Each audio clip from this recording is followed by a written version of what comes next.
Sabe aquele livro clássico que muita gente parece ter em casa? Minutos de Sabedoria? Pois é. E se a gente pudesse pegar toda aquela sabedoria e transformar num guia prático para a paz interior? É exatamente isso que vamos fazer aqui hoje. Vamos mergulhar nas lições do C. Torres Pastorino e ver como elas se aplicam no nosso dia a dia. Olha, o Pastorino já começa com uma verdade que, vamos combinar, é daquelas que param a gente para pensar. A essência de tudo está aqui. Lembre-se de que colheremos infalivelmente aquilo que houvermos semeado. É, uma ideia forte, né? Mas essa frase é a chave. Ela já dá o tom de tudo que a gente vai conversar. A ideia de que, no fim das contas, somos nós os arquitetos do nosso próprio destino. Então, se a gente vai colher o que planta, onde é que começa essa plantação toda? Bom, é aí que a gente entra no nosso primeiro grande ponto: o poder do pensamento. A ideia aqui é que a realidade não é uma coisa que simplesmente acontece. Não, ela é construída, ela é moldada. E segundo o livro, a semente de tudo está na nossa mente. Isso levanta uma pergunta fundamental, daquelas que vale a pena parar um segundinho para refletir. Onde é que a nossa realidade começa de verdade? Será que as coisas simplesmente acontecem para nós? Ou será que elas, de alguma forma, nascem de nós? A resposta do livro é bem direta, sem rodeios.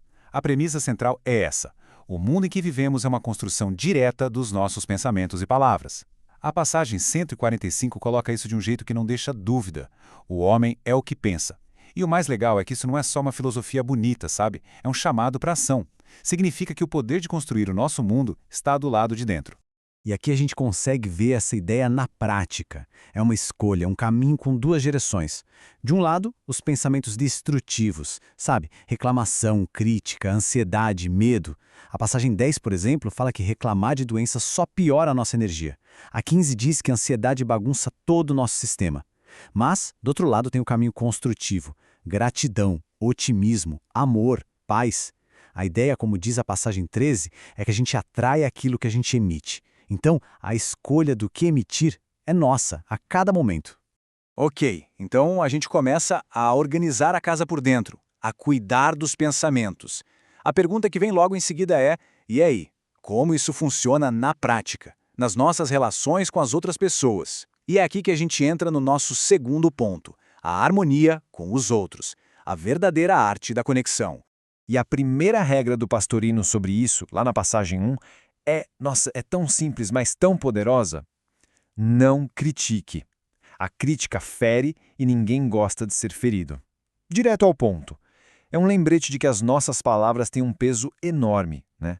Elas podem construir pontes ou levantar muros. Mas o legal é que ele não diz só não faça isso. Ele dá o caminho das pedras, uma alternativa. A mesma passagem 1 mostra um método em 3 passos. Primeiro, falar com amor, com carinho. Segundo, ter a intenção genuína de ajudar. E o terceiro, que para mim é o mais forte de todos, corrigir pelo próprio exemplo. Não é sobre apontar o dedo, é sobre inspirar a mudança. E essa ideia se expande. A gente pode montar tipo um kit de ferramentas para uma convivência mais pacífica. Olha só, perdoar e seguir em frente, como diz a passagem 45, tratar todo mundo bem, com gentileza, como lembra a 23, trocar a reclamação pelo incentivo, uma dica da passagem 24, e, uma que é desafiadora, tentar ver a boa intenção por trás das ações das pessoas, como sugere a 43. Juntando tudo isso, a gente tem um verdadeiro manual para relações mais leves e saudáveis.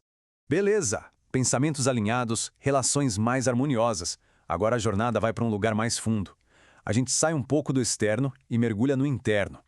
Vamos entrar na nossa terceira parte, o divino interior.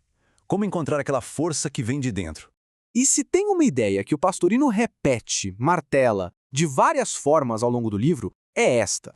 A gente vê isso nas passagens 2, 39, 80 e muitas. A ideia é: Deus está dentro de nós. Parece simples, né? Mas as implicações disso são gigantescas. Tá, mas Deus está dentro de nós. O que isso quer dizer na vida real, no dia a dia? Vamos lá. Primeiro, significa que ninguém nunca está sozinho, desamparado, é o que diz a passagem 2. Segundo, que a solução para os nossos problemas, adivinha? Está dentro da gente mesmo, como aponta a passagem 5. E terceiro, que estamos conectados a uma força infinita, invencível, como diz a passagem 9. É basicamente descobrir uma fonte de força e resiliência que já existe aqui dentro. E para fechar essa ideia com chave de ouro, tem esta citação da passagem 103 que é: uau!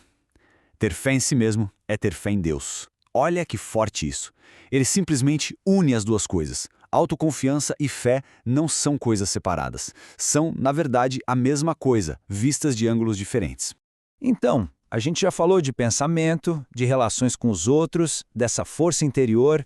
A grande questão é, como a gente pega tudo isso e coloca em prática? Como a gente usa essas ferramentas? É aí que a gente chega na nossa parte final. A hora de botar a mão na massa. Arquitetos da nossa paz. Como construir um amanhã melhor, começando hoje. A mensagem central aqui, que vem da passagem 78, é muito clara. O futuro não é loteria, não é questão de sorte. Ele é construído. E onde ele é construído? Aqui, agora, no momento presente.